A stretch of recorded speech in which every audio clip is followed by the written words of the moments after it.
एक ओंकार सतनाम करता पुरख निर्भव निर्वैर अकाल मूरत अजूनी सैभं गुर प्रसाद। कृपा करो दीन के दाते मेरा गुण अवगुण न विचारो कोई। माटी का क्या तो पै स्वामी मानस की गति। परम सम्मानयोग साहिब सतगुरु धन धन श्री गुरु ग्रंथ साहिब महाराज जी की पावन पवित्र नीति गोद अंदर शोभायमान में बैठे गुरु प्यारे गुरु सवारे सत्संगी जनों, शनिवार फतेह प्रवान करनी गजवज के बुलाओ फतेह। वाहिगुरु जी का खालसा वाहिगुरु जी की फतेह। एक बार सतगुरु के दरबार दे विच चंदन कवि पहुंचे। धन गुरु गोबिंद सिंह महाराज जी का दरबार सजिया हुआ है। चंदन कवि कहन लगा, सतगुरु जी एक कविता आप जी के दरबार विच रखनी है और मैं चाहना उसके अर्थ तुसी करो। सतगुरु कहन लगे, ठीक तू कविता श्रवण करा। 4:17 उसने गुरु साहब के सन्मुख रखिया ने। 9-7 पिए 9-7 पिए 9-7 पिए 9-7 पियाए।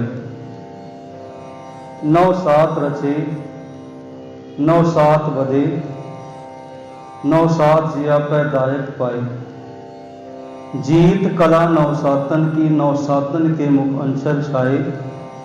मानो मेघ के मंडल में कव चंदन चंद कलेवर छाए।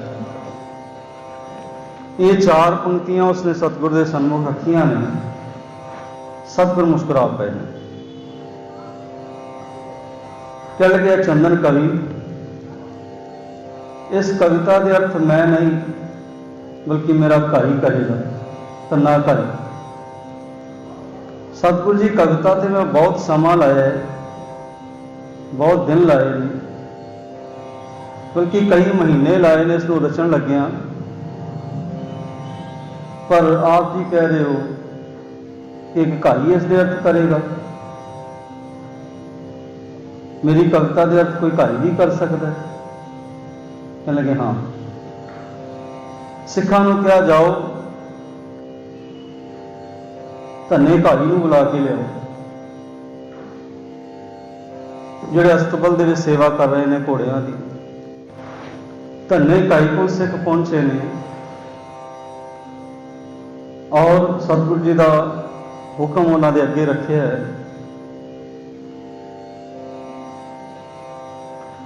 तो सतगुरु जी का हुक्म सुनदे ही धन्ना काई जी दरबार दे विच आण पहुंचे ने। सतगुरु कहन लगे, सतगुरु जी हुक्म करो, सेवा दसो की सेवा दास के लायक।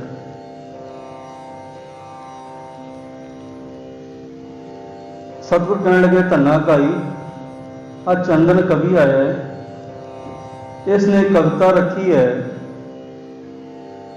और उसके अर्थ तुसी करने ने।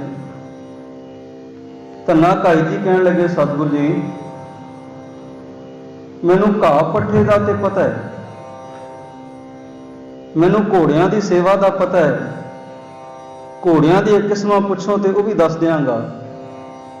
जे तुसी मैनू अस्तबल की सेवा बारे वाद घाट बारे पुछो वह भी दस देंगा। पर जे कविता कहो तो कविता के बोल मैनू नहीं आते, कविता के अर्थ मैं नहीं कर सकता। मैं अनपढ़ गवार। सतगुरु कहने लगे, नहीं धन्ना काई अर्थ तू ही करेगा, अर्थ तुसी करोगे। सतगुरु जी दे तुसी कहते हो कि अर्थ मैं करांगा, तो फिर कृपा भरिया हथ रखो, मेहर भरिया हथ रखो, मैनू असीस दिओ कि मैं अर्थ कर दियां। सच जानियो प्यारिओ, जे गुरु असीस देवे, आपां धन गुरु हरगोबिंद साहब महाराज जी का जीवन पढ़ते हैं। धन गुरु हरगोबिंद साहब महाराज जी के जीवन दे विच छज्जू झीवर की साखी साडे सामने आउंदी है कि जिसनूं एक पंडित पकड़ के लियाया है, गूंगा जान के कि गूंगा इहदे कोल अर्थ की कराउणगे सतगुरु जी, गीता दे अर्थ की करेगा ये तो बोल ही नहीं सकता। सतगुरु की कृपा हो जाए तो एक छज्जू झीवर जो जबान तो गूंगा है, जिहदे कोल बोल नहीं ने, अल्फाज नहीं ने, वो भी गीता दे अर्थ कर जाता है। धन्ना भाई जी कह गए आशीर्वाद दिओ, सच जाने गुरु का आशीर्वाद मिल जाए, गुरु की आशीष मिल जाए, गुरु की कृपा मिल जाए। धन गुरु नानक साहब जी की बाणी कहती कि एक पिंगला भी जिहड़ा पर्वत चढ़ जाता है, एक गूंगा भी जिसनों कोई ज्ञान नहीं होता उसनों त्रै लोगों का ज्ञान हो जाता है। कल भी आप वचन वाचिया सी ना कि सतगुरु की कृपा होवे ते बंदा अगलियां भी दस दिंदा है ते पिछलियां भी दस दिंदा है, किसी की जिंदगी दी आने वाले समय का भी पता लग जाता है, तो पिछले बतीत हुए समय का भी पता लग जाता है, भावें बंदा तुहाडे नाल रहा या नहीं रहा, पर दस देगा। पातशाह जी ने पिंगल पर्वत पार परे खल चतर बगीता, मैं मासा दो संग की सुनो मेरे मीता। ये साधु की महिमा है, ये मेरे गुरु की महिमा है, गुरु की कृपा। इस करके आप गुरु के अगे एक अरदास करिए, ये ना कहिए कि मैं कुछ हाँ। जो बंदा कहता मैं बहुत कुछ हाँ, तू मैनू जानता नहीं मैं की हाँ, पर जो सच जाने वो बंदे को दसना हो ना कि तू की है, तो फिर पूरा कुछ अल्फाज भी दसिया जा सकता है कि तू कुछ भी नहीं है, तू जीरो है, तू समझ रहा मैं कुछ हाँ, पर जे गुरु कृपा करे तो तू कुछ है, जे गुरु की कृपा नजर ना हो तो तू कुछ भी नहीं, तू जीरो है। बंदा तो इन्हें अंकार का मारे हर एक दे के बोल मारता है कि मैनू जानता नहीं मैं कौन हाँ। बंदा कुछ भी नहीं रब तो बिना, परमात्मा तो बिना। पर इको अरदास करिए सतगुरु के अगर हंकार ना करिए, बल्कि इको अरदास करिए कि कृपा करो दीन के दाते, मेरा गुण अवगुण ना विचारो कोई, माटी का क्या तो पै स्वामी, मानस की गति। ये अरदास करिए, ये अरदास करिए सतगुरु के चरणों में। जेता समुद्र सागर नीर भरिया, तेते अवगुण हमारे, दया करो किछ मेरो पावो, डुबदे पत्थर तारे। जियड़ा अग्न बराबर तपै, पीतर वगै काती, प्रणवत नानक हुक्म पछाण, सुख हो है दिन राती। सतगुरु जी सुख रखी। मेरे च इन्ने अवगुण ने जिन्ना समुद्र के अंदर पानी नहीं है, इन्ने अवगुण ने, इन्ने गुनाह ने। बंदा गुनाह का भरिया एवं अंकार का मारिया कहता कि मैं भी कुछ हाँ, पर बंदा कुछ भी नहीं है, जीरो है। सच जानो कह लगे मैं कुछ नहीं हाँ सतगुरु जी, मैनू अर्थ नहीं आते, अर्थ तुसी कृपा करो तो कर दिया, जे तुसी कृपा करो तो शायद वह अर्थ कर दिया। कह लगे हाँ दस। चंदन ढाई जी कविता सुनाओ, कह 9 7 तीए, 9 का मतलब 9 तो 7 का मतलब 7, 9 तो 7 की हो गए 16। जे मैं अनजान पुणे च हिसाब नहीं कर रहा तो 16 ही होंगे ना, 16। 9 7 तीए, तीए कहते हैं पंजाबी औरत नूं, कि 9 तो 7 16 साल की धीमी, 9 7 किए 16 ही उन्हें श्रृंगार किए, 9 7 पीए 16 साल का ही वह पी पति, और पियाए का मतलब कि 16 साल बाद वो पहली बार घर वाली को लैन वो पेके घर आया। बचपन विआह हो जाते सन, रिश्ते हो जाते सन, तो 16 साल की उम्र हुई तो पहली बार गौना लैन ली घर नहीं आया। 9 7 रचे, 9 7 बजे कह लगे 16 कला की चौपड़ रची गई। फिर उत्थे पहले दिन कि लैन आया तो 16 कला की चौपड़ खेडी जाएगी दोनों च, पति पत्नी च। ਤੇ ਜਿਹੜਾ ਜਿੱਤ ਗਿਆ ਹਾਰਨ ਵਾਲੇ ਨੂੰ ਉਹਦੀਆਂ ਸ਼ਰਤਾਂ ਮਨਜ਼ੂਰ ਕਰਨੀਆਂ ਪੈਣਗੀਆਂ, ਪੂਰੀਆਂ ਕਰਨੀਆਂ ਪੈਣਗੀਆਂ। ਕਹਿੰਦੇ 16 ਕਲਾ ਦੀ ਚੌਪੜ ਰਚੀ ਗਈ, 9 ਸਾਤ ਰਚੇ, 9 ਸਾਤ ਵਧੇ, 16 ਹੀ ਵਾਰੀਆਂ ਵਿਖ ਲਈਆਂ ਗਈਆਂ। 9 ਸਾਤ ਰਚੇ, 9 ਸਾਤ ਵਧੇ, 9 ਸਾਤ ਜੀ ਆਪੇ ਗਾਇਕ ਪਾਏ। ਕਹਿ ਲਗੇ ਹੁਣ 16 ਕਲਾ ਦੀ ਜਿਹੜੀ ਬਾਜੀ ਰਚੀ ਗਈ ਸੀ, 16 ਹੀ ਸ਼ਰਤਾਂ ਸਨ, ਉਹ ਬਾਜੀ ਜਿੱਤ ਗਿਆ ਪਤੀ। ਹੁਣ ਪਤਨੀ ਹਾਰ ਗਈ, ਪਤਨੀ ਹਾਰ ਗਈ ਤੇ ਉਸ ਵੇਲੇ ਮਾਹੌਲ ਕੀ ਬਣਿਆ? ਸ਼ਰਮ ਦੀ ਮਾਰੀ ਨੇ ਪਤਲੀ ਜੀ ਜਿਹੜੀ ਚੁੰਨੀ ਲਈ ਸੀ ਨਾ ਸਿਰ ਤੇ, ਉਹਦਾ ਪੱਲੂ ਅੱਗੇ ਕਰ ਲਿਆ ਮੁਖ ਨੇ। ਸ਼ਰਮ ਦੀ ਮਾਰੀ ਮੈਂ ਹਾਰ ਗਈ, ਹੁਣ ਮੈਨੂੰ ਸ਼ਰਤਾਂ ਪੂਰੀਆਂ ਕਰਨੀਆਂ ਪੈਣਗੀਆਂ। ਕਦੇ ਉਹਨੇ ਜਦੋਂ ਚੁੰਨੀ ਅੱਗੇ ਕੀਤੀ ਤੇ ਇਸ ਤਰ੍ਹਾਂ ਦਾ ਮਾਹੌਲ ਬਣ ਗਿਆ ਜਿਸ ਤਰ੍ਹਾਂ ਆਸਮਾਨ ਦੇ ਵਿੱਚ ਚੰਦਰਮਾ ਚੜਿਆ ਹੋਵੇ ਤੇ ਉੱਤੋਂ ਬੱਦਲ ਛਾ ਜਾਣ। ਚੰਦਰਮਾ ਦੇ ਉੱਤੇ ਬੱਦਲ ਆ ਜਾਣ ਤੇ ਚੰਦਰਮਾ ਨਜ਼ਰ ਨਹੀਂ ਆਉਂਦਾ, ਇਸ ਤਰ੍ਹਾਂ ਥੋੜਾ ਥੋੜਾ ਨਜ਼ਰ ਆਉਂਦਾ, ਸੁਹਾਵਣਾ ਲੱਗਦਾ, ਮਨਮੋਹਣਾ ਲੱਗਦਾ। ਤੇ ਬਸ ਇਸੇ ਤਰ੍ਹਾਂ ਚੁੰਨੀ ਅੱਗੇ ਕੀਤੀ ਪਰ ਇੰਝ ਲੱਗਿਆ ਕਿ ਜਿਵੇਂ ਬਦਲਾਂ ਦੇ ਚੰਨ ਛੁਪ ਗਿਆ ਹੋਵੇ, ਚੁੰਨੀ ਬਦਲ ਲੂ। ਫਿਰ ਉਹਦਾ ਮਾਹੌਲ ਬਣ ਗਿਆ। ਇਹ ਜਦੋਂ ਅਰਥ ਕੀਤੇ, जीत कला नौसातन की, नौसातन के मुख अंचर चाहे, मुख दे के उन्हें पल्ला कर लिया, मानो मेघ के मंडल में कब चंदन चंद कलेवर छाए। कि इस तरह चुप जड़ा मुखड़ा छुप गया चुन्नी दे पीछे, जिस तरह बदला दे चंद्रमा छुप गए। अर्थ कर देते। चंदन कवि कहने लगा है मैं इन्हें महीने ला देते कविता रचन लग गया, पर अर्थ एक कुछ मिनटा च कर गया। तना काई पर अनपढ़ गवार आंदा भी कुछ नहीं। सच जाने गुरु कृपा करते तो अनपढ़ गवार भी बोलन लग जाता। धन्ना काई जी कहने लगे कि चंदन ये अर्थ तो एक बच्चा भी कर सकता सी, इस कविता के अर्थ तो एक बच्चा भी कर सकता सी, जे गुरु की कृपा हो जाती तो एक बच्चा भी अर्थ कर जाता है, तो कुछ भी नहीं है। तो उस समय धन्ना काई जी कहने लगे सतगुरु जी असीस दिओ, मैं जावां घोड़िया में जाके सेवा घोड़िया की करा, पट्ठे पावां, समा हो गया। कह लगे नहीं धन्ना काई हले जाना नहीं, चंदन ने कविता रची है, अर्थ तू कीते ने, हुण तू कविता रचेगा तो अर्थ चंदन करेगा। हुण कविता के अर्थ करने ते ठीक सन पर कविता रचनी। धन्ना काई जी कहने लगे नहीं कविता तो नहीं रच पावांगा सतगुरु, इन्ने बोल मैनू नहीं आउंदे। नहीं गुरु नानक की कृपा वरतेगी धन्ना काई, अर्थ तू जेड़ा कविता रचेगा तू और अर्थ चंदन करेगा। हुण जिहड़ी कविता रची धन्ना काई जी ने वो आप सरवण करनी, नाले वो सीखनी एक तो गुरु की कृपा, तो दूसरा आप वेखना वो अर्थां दे अनर्थ किवें हुंदे ने। थोड़ा जिहा विश्राम गलत हो जाएगा। हुण धन्ना काई जी कविता रचदे ने मीन मरे जल के पर से कब होना, मरे पर पावत पाए, हाथी मरे मद के पर से कब होना, मरे तन तापते आए, ती मरे पत के पर से कब होना, मरे फिर परदेश सिधाए, गूढ़ की बात कहे दिजरार, सकेना को बिना विचार चितलाए। जब ये कविता रची कहे चंदन हुण अर्थ कर, और विश्राम भी ध्यान दे नाल लावी, अर्थ कर। हुण वेखो मच्छी का सुभाव की है, पानी दे विच मच्छी जी जाती है ना, दुध च पा दिओ, अतर फलेल दे विच पा दिओ, किसी होर पानी दे विच पा दिओ तो मच्छी जीवित नहीं रहेगी। मच्छी जीवित कित्थे रहेगी? सादे पानी के अंदर। प्यारो मच्छी पानी के अंदर जीवित रहेगी। हुण धन्ना चंदन कवि जिहड़ा अर्थ करदा है, विश्राम लाउंदा है, मीन मरे जल के परसे, परसे ते विश्राम लाउंदा है। मीन मरे जल के परसे, कि जो जल च पा दो मच्छी मर जाती है।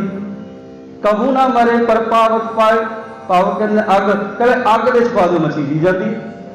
अर्थ गलत हो गया ना, सुभाव भी मच्छी का गलत हो गया पानी का, कि पानी मार दिंदा है, मच्छी मर जाती है पानी।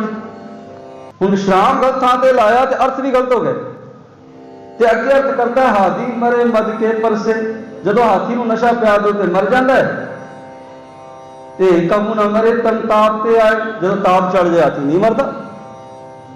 हुण अगली पंक्ति के अर्थ करता है ती मरे पत के परसे, जदों पति घर दे विच आ जाए परदेश तो तीवी उन्होंने वेख के मर जाती है, पत्नी मर जाती है वेख के, कित्थों आ गया, खेड़ा चला जाता है, खुशी चली जाती है। पर खुशी कदों आती है? कबू ना मरे फिर परदेस सिधाए। कहते जो पति परदेस चला जाता फिर खिड़ जाती है, खेड़ा आ जाता वो मुक्त। इतने गलत हो गया ना कि पत्नी जो पति घर आ जाए उदों खिड़ाक च आती है, तो जो परदेस चला जाए उदों विछोड़ा सहन करती है। अर्थ तो हो गए। हुण विश्राम कित्थे लगना? सतगुर कह लगे चंदन विश्राम गलत ला रहे हैं। पहला तो इन्होंने तिना का सुभाव है जीवां का, तो फिर तू जो विश्राम ला, फिर ये जिस दे नाल जीवित रहते हैं वह चीज़ों का सुभाव है, फिर विश्राम ला के अर्थ सही होणगे। चंदन ने एक बार अर्थ किए, 2 बार किए, 3 बार किए, कहने लगे नहीं। सतगुर कह लगे धन्ना काई कविता भी तुसी रचीए ते हुण विश्राम भी तुसी लाओ। कित्थे लाओ? हुण विश्राम कित्थे लाउंदे ने? मीन मरे जल के परसे कबहू ना, कहू ना तो विश्राम लाया। ये मच्छी जल दे कदे नहीं मरती। मरदी कदों? मरे पर पावक पाए अग विच पा दे मर जाती।